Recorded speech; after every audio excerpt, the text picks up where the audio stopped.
Sobat investor, kembali lagi pada BizBrief. Kami akan menyampaikan informasi terkini seputar kebijakan pasar modal nasional serta langkah otoritas dalam menjaga daya saing pasar saham Indonesia di level global. Otoritas Jasa Keuangan atau OJK bersama Self-Regulatory Organization atau SRO menyiapkan sejumlah langkah strategis untuk merespon pengumuman Morgan Stanley Capital International atau MSCI yang menyoroti kekhawatiran terhadap aspek investability pasar modal Indonesia.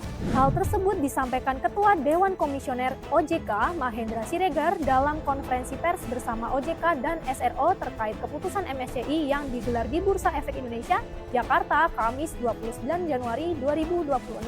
Mahendra menegaskan OJK menerima masukan dari MSCI tersebut secara positif sebagai bahan evaluasi dan perbaikan, khususnya dalam upaya menjaga kepercayaan investor global terhadap pasar modal Indonesia. Menurut Mahendra, MSCI pada dasarnya masih memiliki komitmen untuk memasukkan saham-saham emiten Indonesia ke dalam indeks global, sehingga dialog dan penyesuaiannya dilakukan saat ini menjadi bagian dari proses penyempurnaan, bukan penolakan terhadap pasar Indonesia. Sebagai tindakan lanjut, Mahendra menyampaikan bahwa SRO telah mempublikasikan sekaligus menyerahkan data kepemilikan saham emiten yang lebih rinci kepada MSCI. Data tersebut diharapkan dapat memberikan gambaran yang lebih komprehensif mengenai struktur kepemilikan saham serta menjawab kekhawatiran MSCI terhadap likuiditas dan akses investor asing.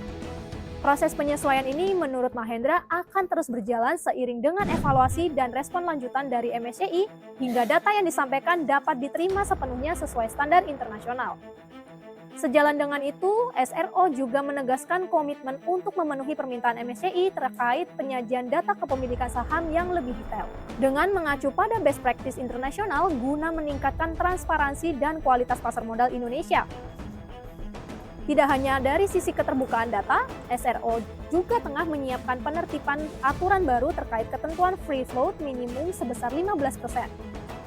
Aturan ini direncanakan terbit dalam waktu dekat dan akan diberlakukan baik bagi emiten yang akan melantai melalui penawaran umum perdana saham atau IPO maupun bagi emiten yang sudah tercatat di bursa. Kebijakan free float minimum ini diharapkan dapat meningkatkan likuiditas saham di pasar sekunder sekaligus memperkuat aspek investability yang menjadi perhatian utama investor institusional global.